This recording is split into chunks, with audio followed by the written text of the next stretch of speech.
다 함께 사도신경으로 신앙 고백 드립니다. 나는 전능하신 아버지 하나님 천지의 창조주를 믿습니다. 나는 그의 유일하신 아들 우리 주 예수 그리스도를 믿습니다. 그는 성령으로 잉태되어 동정녀 마리아에게서 나시고 본디오 빌라도에게 고난을 받아 십자가에 못 박혀 죽으시고 장사된 지 사흘 만에 죽은 자 가운데서 다시 살아나셨으며 하늘에 오르시어 전능하신 아버지 하나님 우편에 앉아 계시다가 거기로부터 살아있는 자와 죽은 자를 심판하러 오십니다. 나는 성령을 믿으며 거룩한 공교회와 성도의 교제와 죄를 용서받는 것과 몸의 부활과 영생을 믿습니다. 아멘. 다 함께 화면에 있는 찬양 드립니다.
다 함께 화면에 있는 말씀 봉독하겠습니다.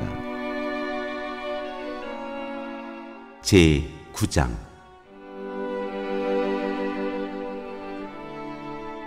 땅의 성소와 하늘의 성소.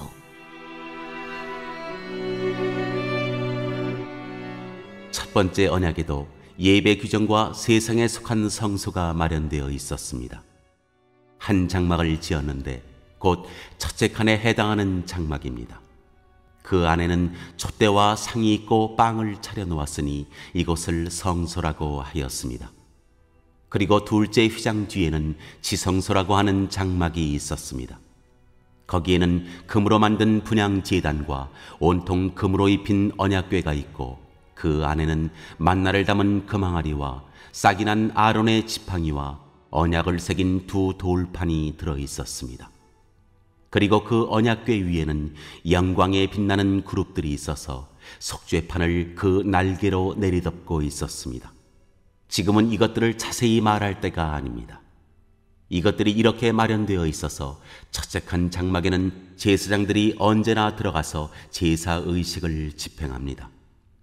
그러나 둘째 칸 장막에는 대제사장만 1년에 한 번만 들어가는데 그때는 반드시 자기 자신을 위하여 또 백성이 모르고 지은 죄를 사하기 위하여 바칠 피를 가지고 들어갑니다. 이것은 첫째 칸 장막이 서 있는 동안에는 아직 지성소로 들어가는 길이 드러나지 않았음을 성령께서 보여주시는 것입니다. 이 장막은 현 시대를 상징합니다. 그 장막 제1을 따라 예물과 제사를 드리지만 그것이 의식 진례자의 양심을 완전하게 해주지는 못합니다. 이런 것은 다만 먹는 것과 마시는 것과 여러 가지 씻는 예식과 관련된 것이고 개혁의 때까지 육체를 위하여 부과된 규칙들입니다. 그러나 그리스도께서는 이미 일어난 좋은 일을 주관하시는 대제사장으로 오셔서 손으로 만들지 않은 장막, 다시 말하면 이 피조물에 속하지 않은 더 크고 더 완전한 장막을 통과하여 단 한 번의 지성소에 들어가셨습니다. 그는 염소나 송아지의 피로서가 아니라 자기의 피로서 우리에게 영원한 구원을 이루셨습니다.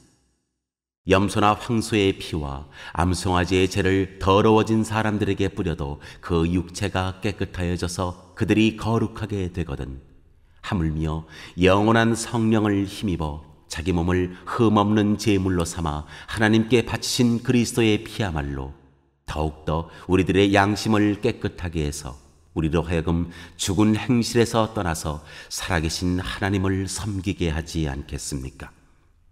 그러므로 그리스도는 새 언약의 중재자이십니다.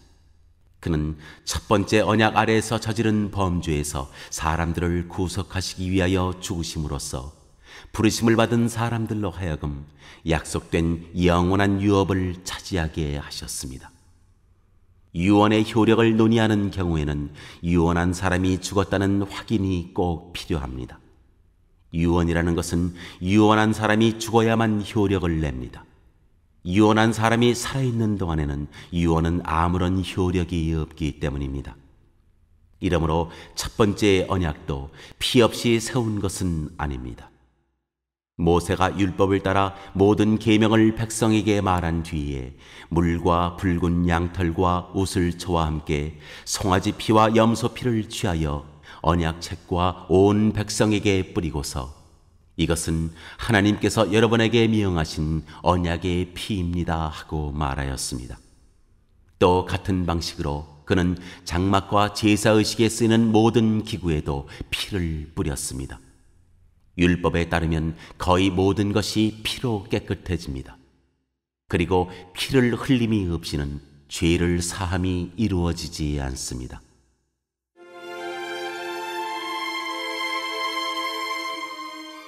그리스도의 희생으로 이루어진 속죄.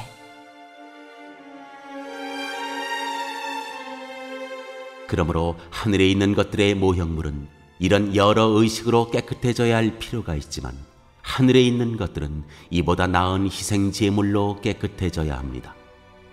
그리스도께서는 참 성소의 모형에 지나지 않는 손으로 만든 성소에 들어가신 것이 아니라 바로 하늘 성소 그 자체에 들어가셨습니다.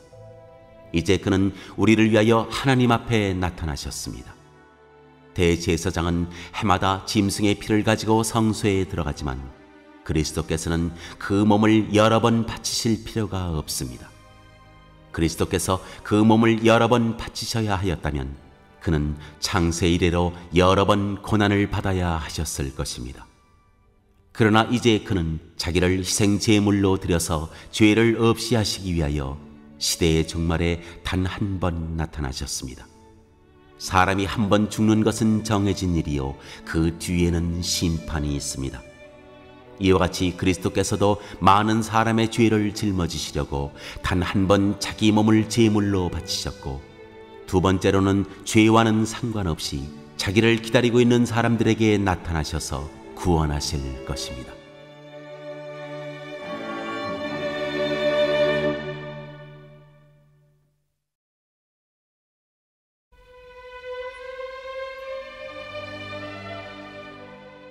제10장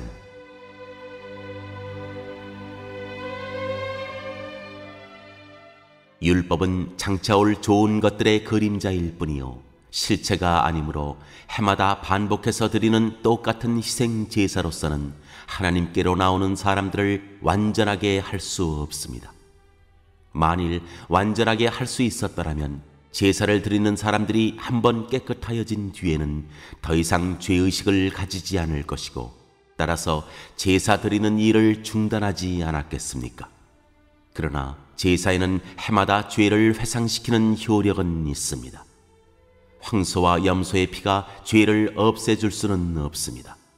그러므로 그리스도께서 세상에 오실 때에 하나님께 이렇게 말씀하셨습니다.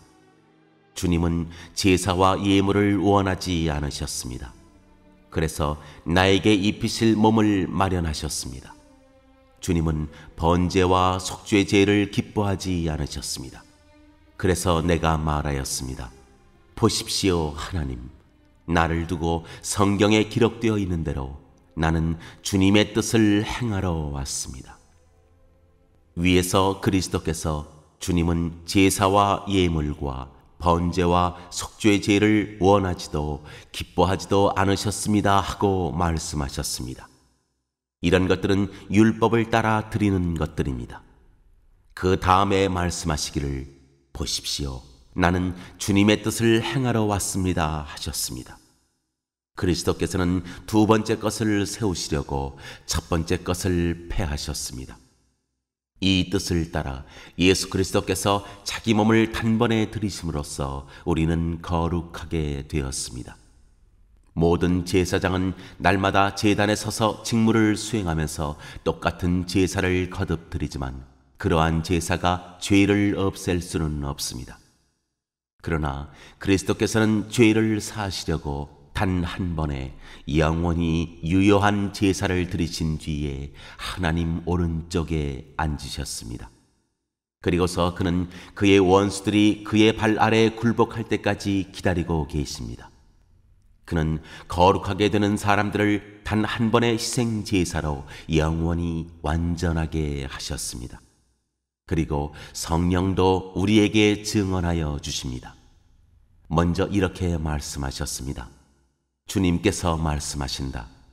그날 이후에 내가 그들에게 세워줄 언약은 이것이다. 나는 내 율법을 그들의 마음에 박아주고 그들의 생각에 새겨주겠다. 또 나는 그들의 죄와 불법을 더 이상 기억하지 않겠다.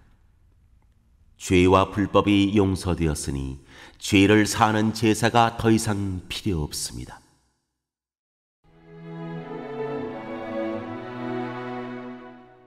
굳게 섭시다.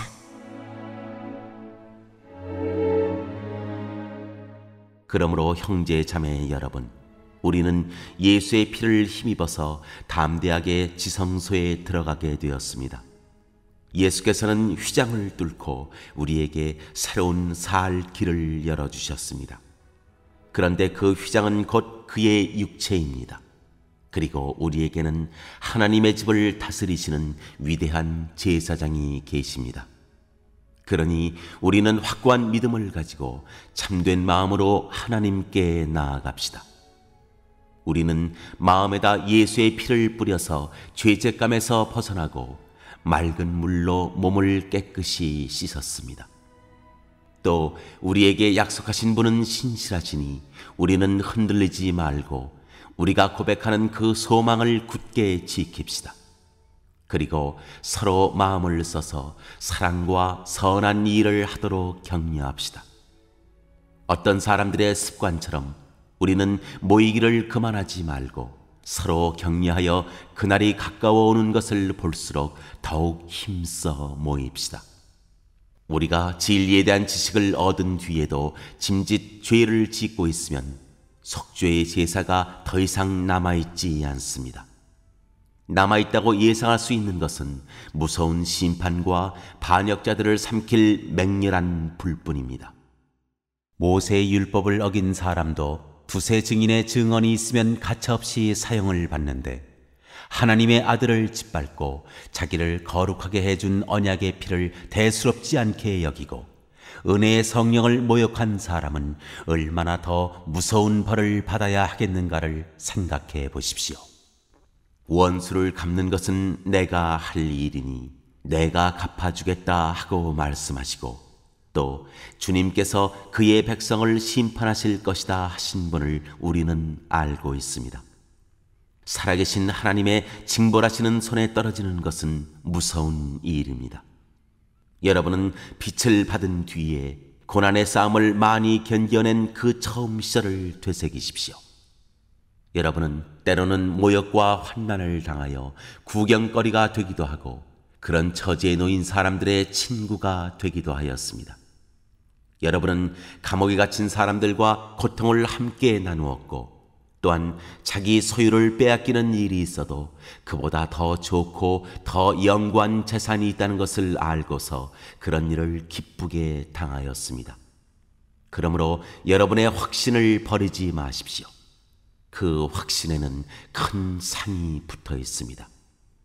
여러분이 하나님의 뜻을 행하고서 그 약속해 주신 것을 받으려면 인내가 필요합니다.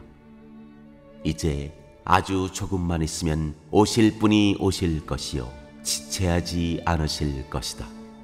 나의 의인은 믿음으로 살 것이다.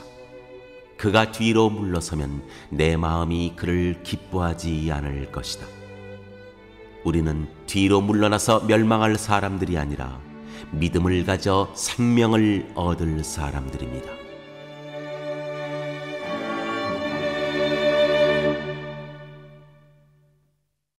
오늘 읽은 말씀을 가지고 인마 하나로 묵상하겠습니다.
오늘 묵상한 말씀을 가지고 기억에 남는 말씀 한 절을 적어보고 또 감사한 일을 한 가지 이상씩 적어보겠습니다.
오늘 묵상한 말씀을 가지고 기도하고 대통령과 위정자와 나라 민족을 위하여 교회와 환우와 우리 베스트 가족 구원을 위하여 우리 새암교회의 진로를 위하여 선교사님을 위하여 세계 복음화를 위하여 포세븐의 비전 이루심을 위하여 우리 다 함께 기도합니다.